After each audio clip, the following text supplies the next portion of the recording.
Bismillahirrahmanirrahim. Warahmatullahi wabarakatuh.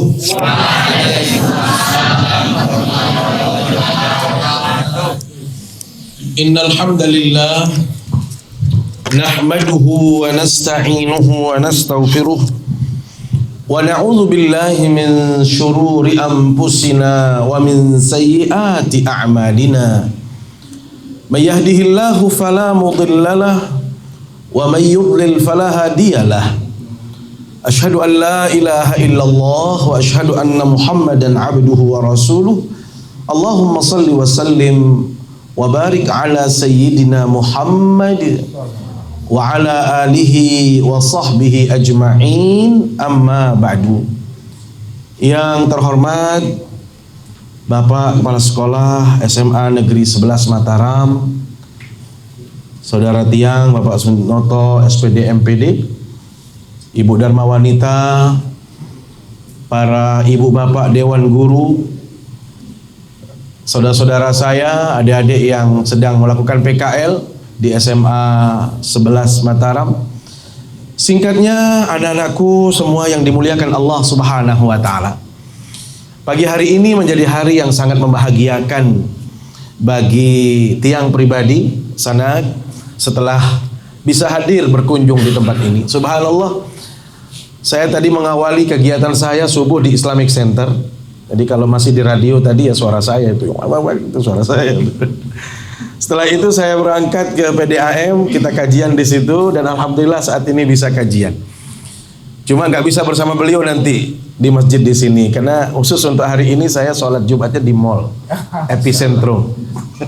Jadi kalau ibu-ibu bapak-bapak yang bisa jalan-jalan ke Epicentrum, terutama bapak-bapak, Jumatannya nanti saya di situ jadi khatibnya. Sampai malam nanti juga ada Mi'raj di Pejeruk Bangket, insya Allah malamnya. Ini menjadi waktu yang sangat luar biasa, menjadi momen yang sangat istimewa. Karena saya berjumpa dengan adik-adik saya, anak-anak saya talibul ilmi. Orang yang menuntut ilmu, adik-adik, adalah orang-orang yang spesial. Karena mohon maaf, tidak semua orang bisa punya kesempatan menuntut ilmu. Kalau adik-adik jalan, terutama di kawasan pelabuhan, pantai, di sana, anak-anak kecil sudah sibuk dengan kegiatan masing-masing. Mereka mencari nafkah, membantu orang tuanya, subhanallah, kasihan. Tetapi adik-adik Masya Allah diberikan kesempatan oleh Allah untuk bisa menuntut ilmu. Maka jangan sampai momentum seperti ini adik-adik, anak-anakku menyia-nyiakannya. Bagaimana cara menyia-nyiakannya? Tidak serius belajar, tidak fokus belajar. Kesini mohon maaf hanya sekedar ikut-ikutan, jalan-jalan.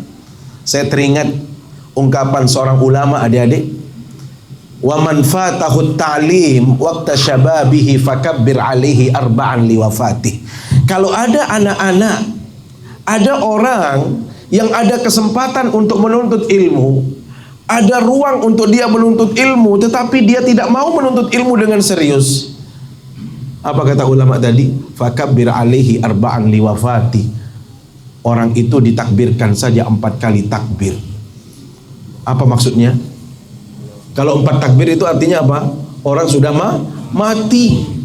Maka orang kalau tidak punya ilmu, anak-anakku yang dimuliakan Allah Subhanahu wa Ta'ala, orang itu dipandang mati dalam agama walaupun dia bisa berjalan.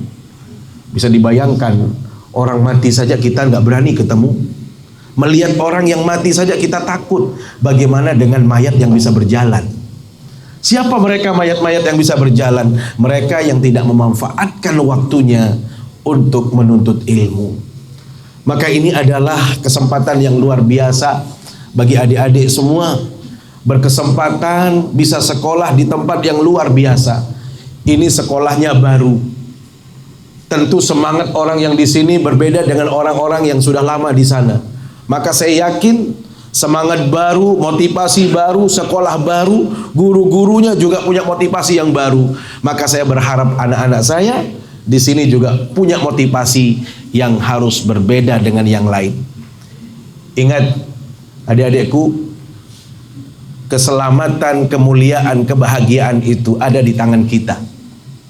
Makanya kenapa orang alim itu dimuliakan oleh Allah? Karena dia bisa menginspirasi orang banyak, dia bisa bermanfaat buat manusia. Sehingga ada ungkapan yang luar biasa dari para ulama, al-alimu kabirun wa in kana hadatsan. Orang alim, orang yang punya ilmu, orang yang berpengetahuan, dihargai dia, dihormati dia, walaupun orangnya kecil. Orangnya mungkin biasa-biasa. Bapak Ibu, adik-adik, tahu bagaimana almarhum Bapak B.J. Habibie? Fisiknya mungkin Masya Allah, dia kecil, orangnya biasa-biasa, tetapi copyrightnya seluruh dunia itu memberikan penghargaan. Semua orang mengakui yang namanya Pak Habibie itu adalah punya ilmu yang paling hebat. Makanya sampai detik ini kalau berbicara hartanya Pak Habibie itu nggak akan selesai-selesai, nggak akan putus walaupun beliau sudah meninggal dunia. Kenapa? Karena ilmu beliau masih terjaga. Ilmu beliau itu sudah dipatenkan di Eropa sana, di Amerika, di Jerman. Itu beliau punya karya yang tidak pernah dilupakan, dan itu terus mendapatkan bayaran. Padahal beliau kecil, orangnya ya 11-12 dengan saya. Bahkan saya lebih besar perutnya kan dibanding beliau. Tapi beliau Masya Allah dimuliakan bukan karena fisiknya, tetapi beliau mulia karena apa? Ilmu. Adik-adikku yang dimuliakan Allah SWT. Sebaliknya, wal jahilu sagirun wa in kana syaikha. Luar biasa anakku saya. Siapa namanya saya? Di mana belajar dulu Firman? Di pondok mana? Masya Allah. Ini bisa mewarnai insya Allah Herman. Suherman ya? Siapa? Andre Firman, Masya Allah. Ini Andre alhamdulillah. Jadi dia sudah banyak berbendaraan, ya, mapuzat itu Andre. Tinggal di mana Andre? Di Majeluk, Masya Allah. Apalagi orang Majeluk. Ini Pak Guru, ini bisa diberdayakan Andre ini, karena dia memang dulu di pondok. Ya, Andre pasti paham itu. Maka itu harus disampaikan kepada teman-temannya Andre. Ya, subhanallah, tidak akan pernah merugi orang yang bisa mengingatkan orang lain untuk melakukan kebaikan. Bukan berarti kita orangnya super baik. Saya Pak Kepala belum tentu menjadi baik, tetapi saling mengingatkan, saling mencerahkan, itu adalah perbuatan yang mulia sekali. Maka Andre terutama dan yang lain-lainnya, man dalla ala khairin falahu ajrun mislu ajri fa'ilihi. Barang siapa yang mengingatkan orang lain, mengajak orang lain untuk melakukan kebaikan, maka dia akan mendapatkan pahala sebanyak orang yang melakukan itu. Maka di dalam mahfuzat itu disebutkan Bapak Ibu, wal jahilu sagirun wa in kana syaikha. Orang yang tidak berilmu itu tidak dihargai, tidak dihormati, dipandang kecil di dalam masyarakat, walaupun manusianya tinggi besar, walaupun orangnya mungkin fisiknya sehat, fisiknya jasmaninya tinggi, dia tidak dihargai oleh masyarakat. Kenapa? Karena tidak ada ilmu. Maka adik-adik, subhanallah, pantas kiranya di dalam satu ungkapan Imam Syafi'i mengatakan, barang siapa yang menginginkan kebaikan di dunia, maka hendaklah dia memiliki ilmu. Man arada dunya fa'alaihi bil ilmi, wa man aradal akhirata fa'alihi bil ilmi, wa man aradahuma fa'alihi bil ilmi. Barang siapa yang ingin bahagia dunia, hendaklah dia punya ilmu. Barang siapa yang ingin bahagia di akhirat, dia juga harus punya ilmu. Barang siapa yang ingin mendapatkan kebahagiaan dua-duanya, adik-adik, tidak ada cara lain kecuali ilmu pengetahuan. Subhanallah, tadi Bapak Kepala Sekolah memberikan satu penegasan kepada kita bahwasanya SMA 11 akan menjadi bengkel Quran, tempat anak-anakku nanti akan menggali Al-Quran, tempat di mana anak-anakku ditraining untuk membaca Al-Quran, memahami Al-Quran, bahkan tentu yang diharapkan adalah pengamalan Al-Quran. Kenapa? Ingat tadi adikku, Islam itu memiliki pedoman. Pedoman itu namanya Al-Quran. Tidak akan pernah merugi seseorang bila mana dia menghadirkan Al-Quran dalam kehidupannya. Maka nanti dipastikan, mohon maaf, bengkel Al-Quran ini bukan hanya sekedar nama, tetapi tolong diberdayakan diinventarisir anak-anak kita yang ada seperti Andre tadi dan teman-temannya, ya Andre ya, untuk apa? Nanti dia bisa menjadi temannya, ya, mentornya buat teman-teman yang mohon maaf mungkin belum bisa baca Al-Quran. Karena yang namanya membaca Al-Quran ini, jangankan anak-anakku yang masih duduk di SMA, orang tua juga banyak yang tidak bisa baca Al-Quran. Padahal Al-Quran itu, ingat, di dalam Al-Quran disebutkan dalam surat Al-Isra ayat 105, wabil haqqi anzalnahu wabil haqqi nazal. Karena Al-Quran itu benar, bersumber dari zat yang maha benar, maka dia diturunkan oleh Allah, dan cara turunnya juga dengan cara yang benar. Bapak Ibu, adik-adikku, anak-anakku yang muliakan Allah, karena Al-Quran itu adalah bersumber dari zat yang maha benar, yaitu Allah, berisikan kebenaran, maka Al-Quran itu punya karakteristik yang tidak dimiliki oleh bacaan yang lain. Apa karakteristik Al-Quran yang mencirikan dia? Satu, adik-adikku, yang pertama, Al-Quran itu tidak ada keraguan sedikit pun. Dzalikal kitabu la raiba fihi hudan lil muttaqin. Dzalikal kitab la raiba fihi. Al-Quran ini sama sekali tidak ada keraguan sedikit pun.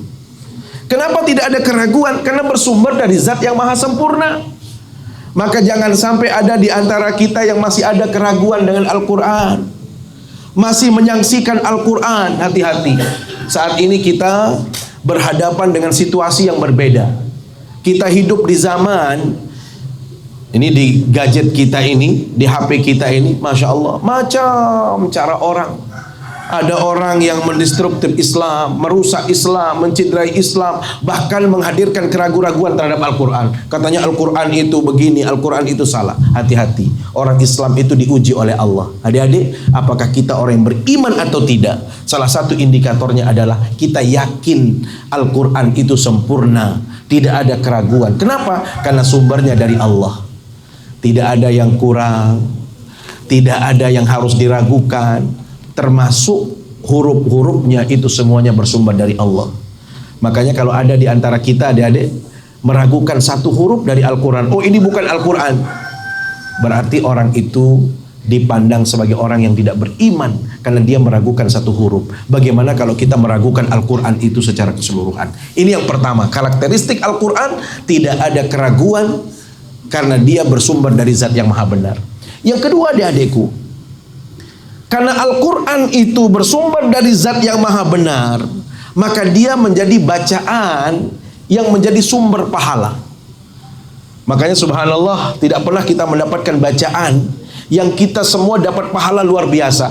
Bapak Ibu, disebutkan dalam hadis, man qara'a harfan min kitabillah falahu hasanah wal hasanatu bi asyri amsalihah.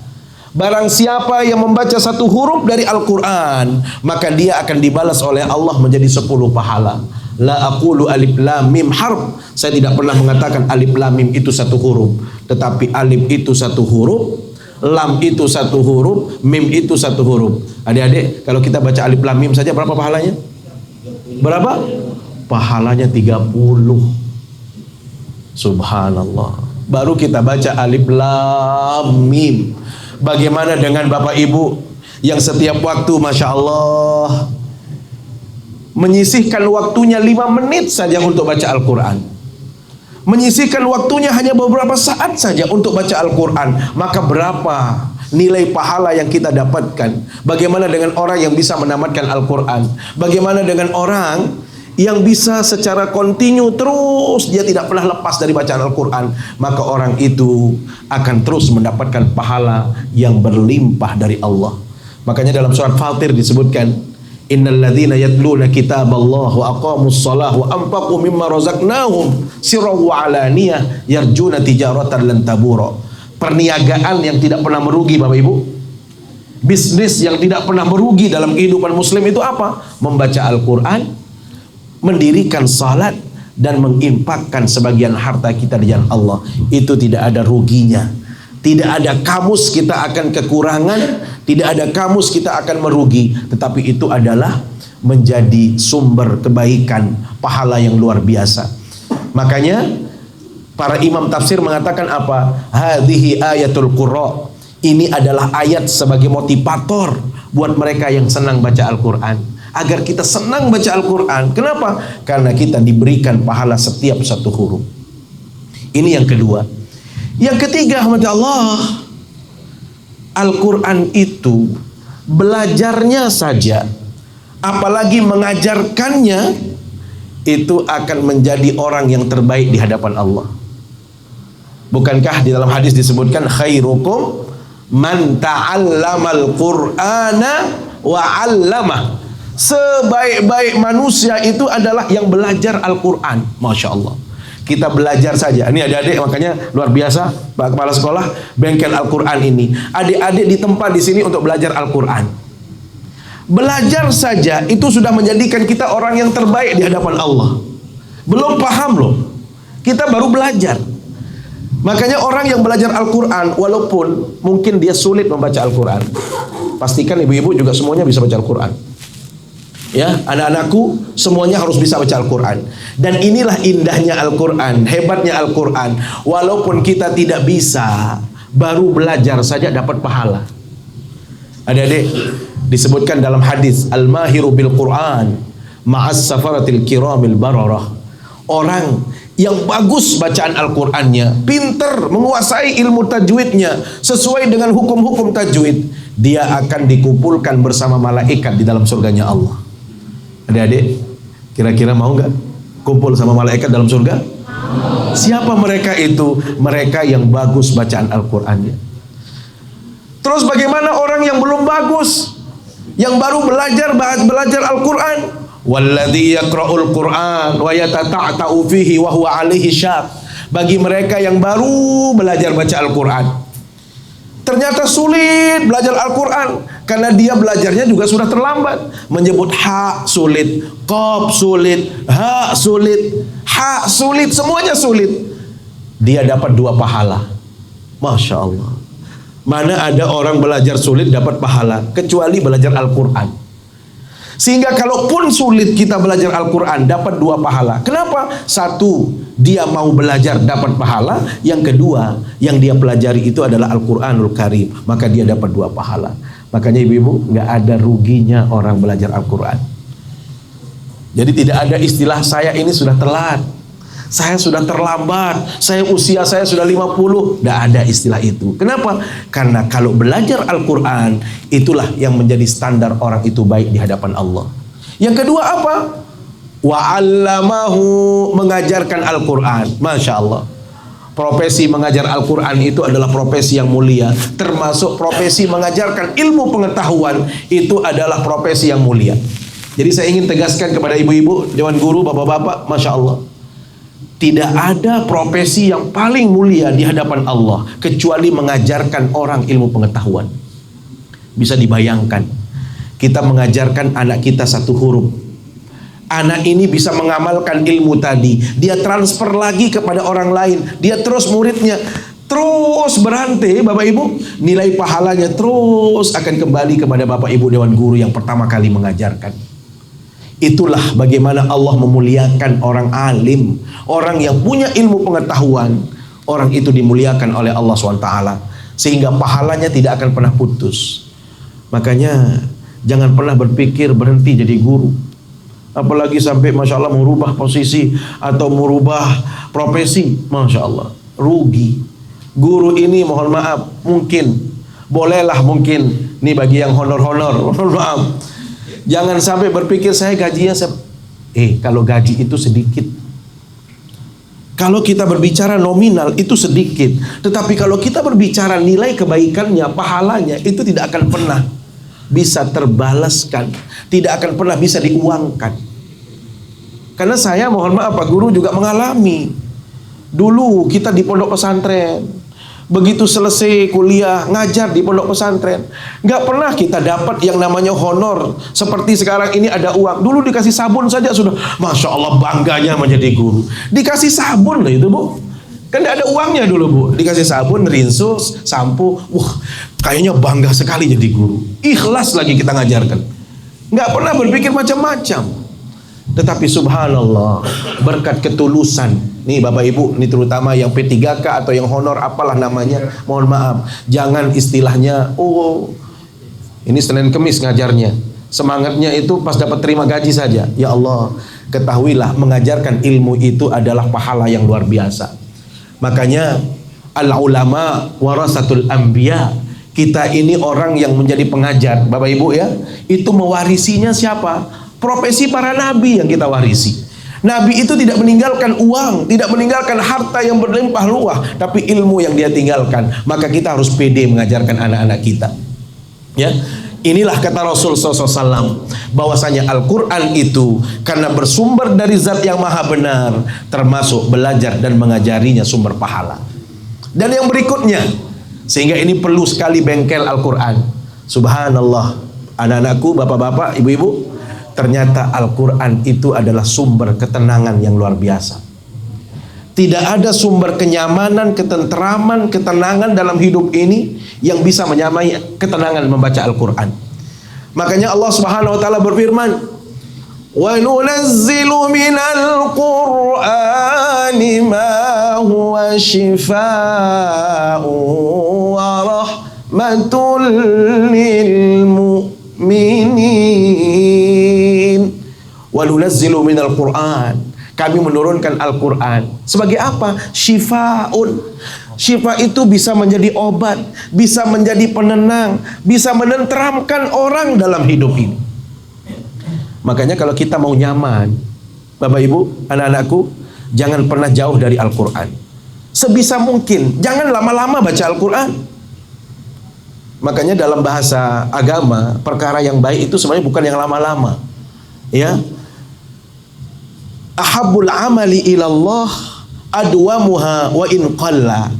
Perkara yang paling dicintai oleh Allah itu adalah sesuatu yang dilakukan secara kontinu walaupun sedikit. Ini ada orang, Masya Allah, saya sudah dapat 1 juz. Kapan? Bulan Ramadan saja. Hari-hari yang lain nggak pernah baca Al-Quran. Nah, ini nggak baik itu. Jadi walaupun 5 menit tapi setiap hari, ibu-ibu ya, sambil masak, Masya Allah, murajaah, sambil menunggu matang nasi, bisa baca Al-Quran. Masya Allah, tenang hidupnya. Makanya tidak akan pernah sama rumah tangga, Bapak Ibu, anak-anakku, bila mana anak-anakku bisa membaca Al-Quran di rumah, ketenangan itu akan hadir. Dan ini resepnya ini. Setelah bengkel Al-Quran, besok ini ya, saya pernah jadi mahasiswa, saya pernah jadi siswa. Saya selama jadi siswa nggak pernah minta uang sama bapak ibu saya. Justru uang itu datang kepada saya. Kalau mau menaklukkan bapak ibu Anda, nggak perlu macam-macam adik-adikku, nggak perlu minta banyak-banyak. Pak atau ibu pada maghrib pegangin Quran bu. Ngapain kamu? Saya mau baca, coba disimak. Waduh, baru di SMA 11 kok begini anak saya ini. Ibu bapakmu pasti seneng anak-anakku. Padahal ibu bilang, Pak ibu, nih saya mau baca Quran, coba tolong disimak ya.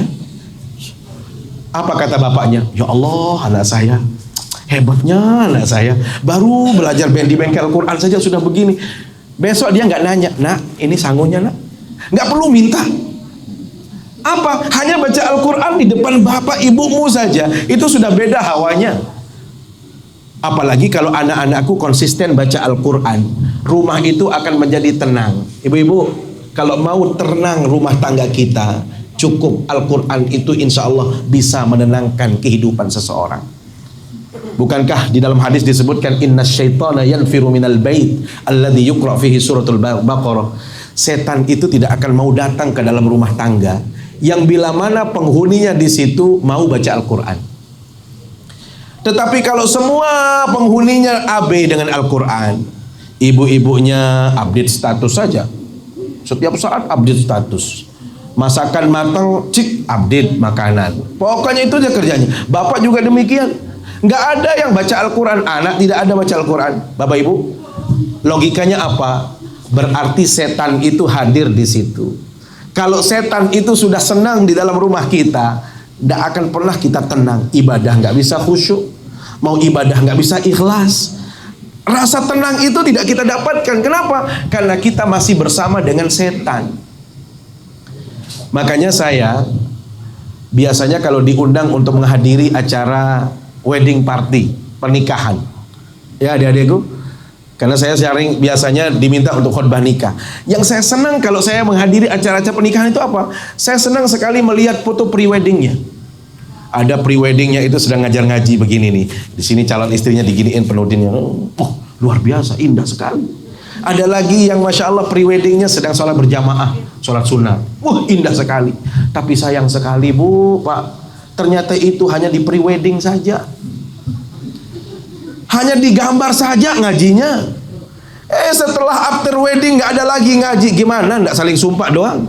Bermintat yang saling gerik, saling begedekan dan lain sebagainya. Kenapa? Karena dua-duanya tidak ada yang baca Al-Quran. Ini menunjukkan bahwasanya setan itu hadir di situ. Maka subhanallah, begitu mulianya Al-Quran. Sumber pahala yang luar biasa. Dia akan menjadi sumber ketenangan bagi siapapun juga. Makanya kalau kita, ini kan orang teori ilmu pengetahuan, orang Jepang saja mengakui kalau kita ingin segar, ternyata air yang dibacakan mantra-mantra, ya, mantra-mantra saja itu bisa menghadirkan molekul yang luar biasa, yang positif. Bagaimana dengan bacaan Al-Quran, Bapak Ibu? Dulu adik-adik, kalau di zaman-zaman Pak Guru saya itu, kalau datang Tuan Guru, yang kita kejar itu adalah sisa Tuan Guru. Dikejar habis itu. Termasuk misalnya, ada Tuan Guru, cari berkah, sandalnya Tuan Guru diamankan. Kalau sekarang sandalnya Tuan Guru juga hilang. Susah kita sekarang ini. Ya, kalau dulu masya Allah, mana sandalnya Tuan Guru? Saya bawa sandalnya, saya bawa kitabnya, saya habisin airnya. Kenapa? Karena dia minta, kadang-kadang minta didoakan supaya air itu menjadi maslahat, bagus. Itu biasanya tadi orang Jepang mengatakan kalau ditiup-tiup saja itu bisa. Kenapa? Karena kita yakin Al-Quran itu adalah kalamullah yang sangat mulia. Makanya dulu orang-orang tuamu dulu itu, anak-anakku ya, ini ibu-ibu ya, kalau waktu masih bajang dedari dulu, kenapa orang kalau sulit laku mencari dukun untuk minta pelet? Pelet, padahal nggak ada bahasa Al-Qur'annya, nggak ada itu, tapi yakin. Nah kita kadang-kadang Al-Qur'an ini kurang yakin, ya. Disinilah letaknya, kita kurang yakin kepada Allah, kita kurang yakin kepada Al-Qur'an.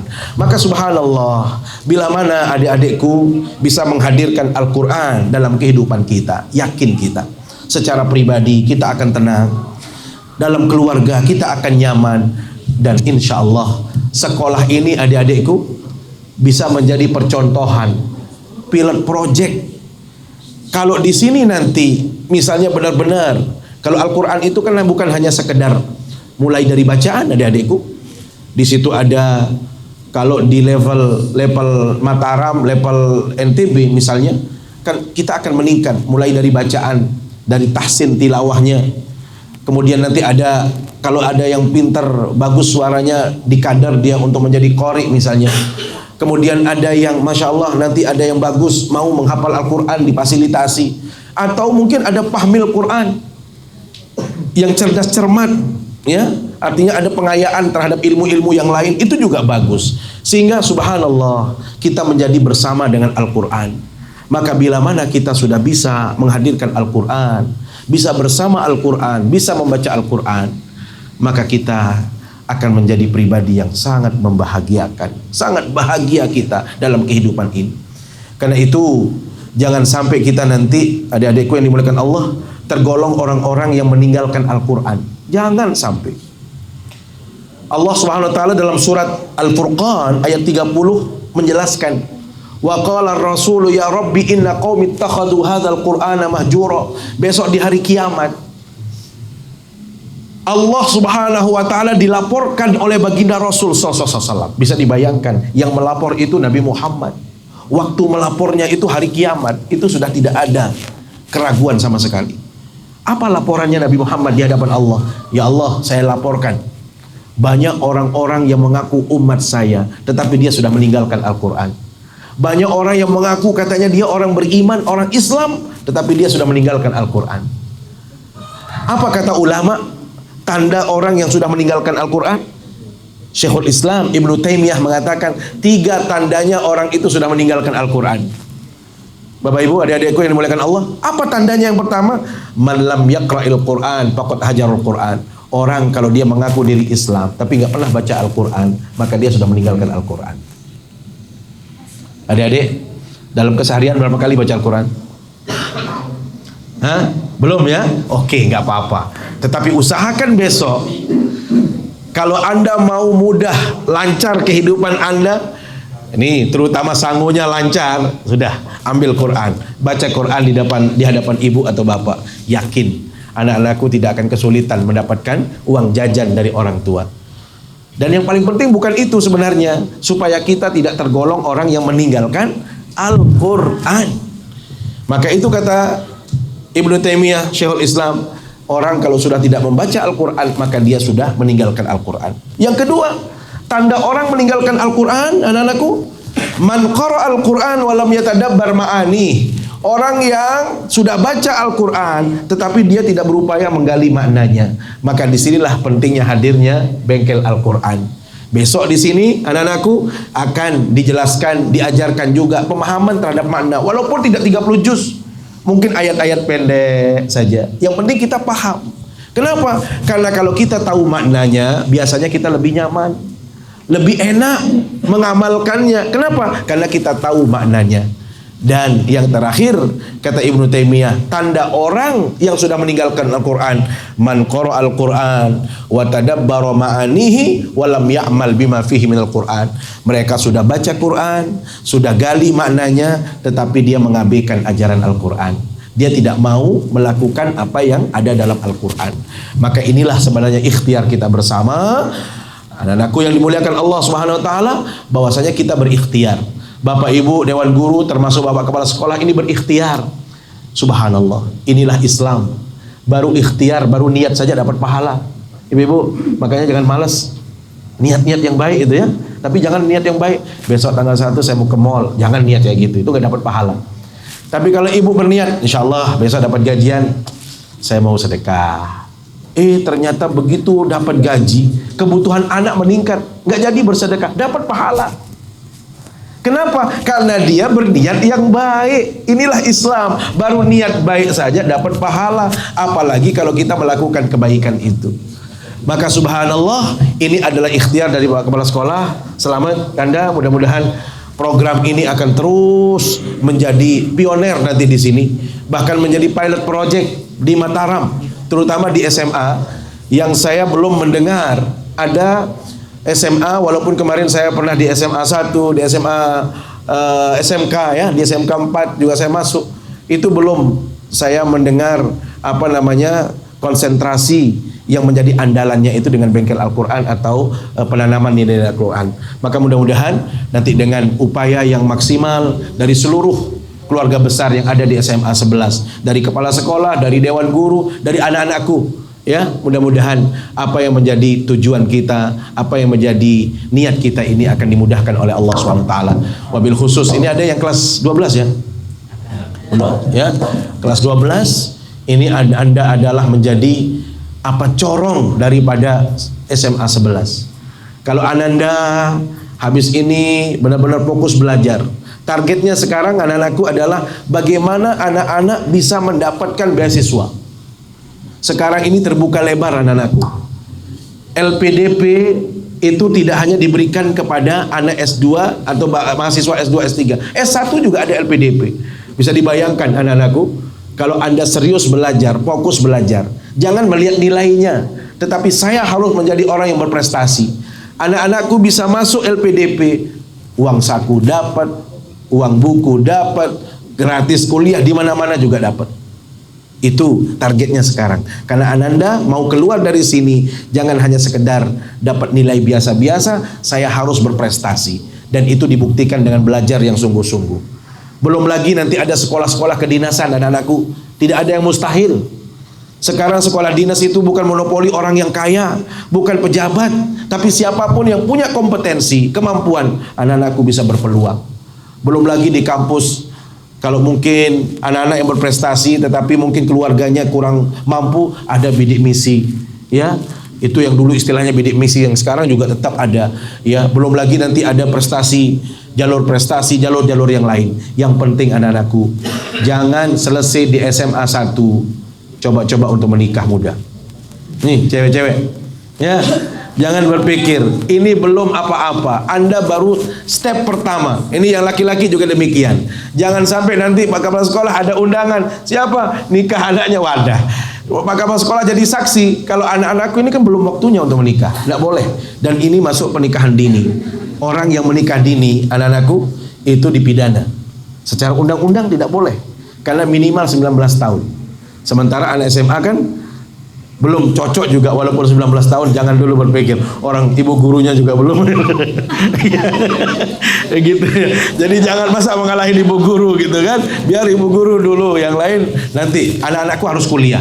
Jadi anak-anakku harus berpikir. Tadi saya katakan, Anda jaya, Anda hebat, itu tidak ada karena orang tua, tetapi Anda hebat itu karena ilmu. Maka ingat, ada ungkapan Imam Ali yang luar biasa. Ya, innal fata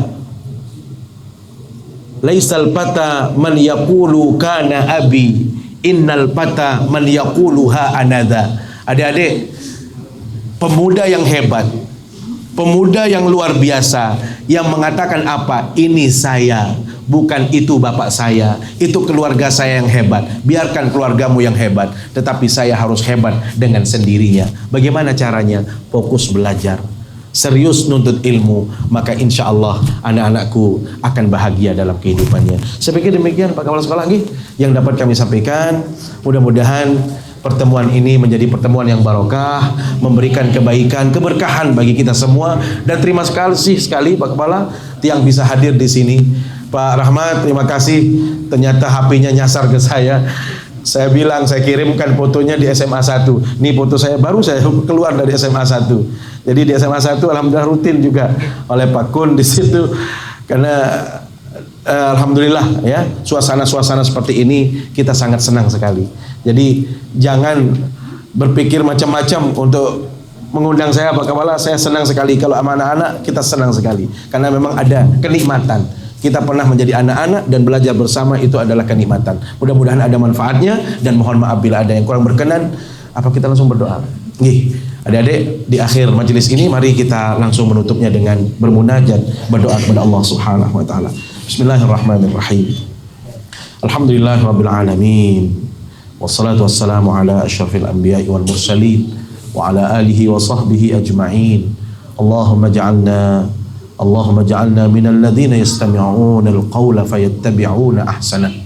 Allahumma ja'al jam'ana hadha jam'an mubarakan marhuma wa tafarruqana ba'da hadha tafarruqan hasanan ma'suma wa la taj'al fina wa la bainana syaqiyyan wa la mahruma. Allahumma ja'alil Qur'anal 'azim rabi'a qulubina.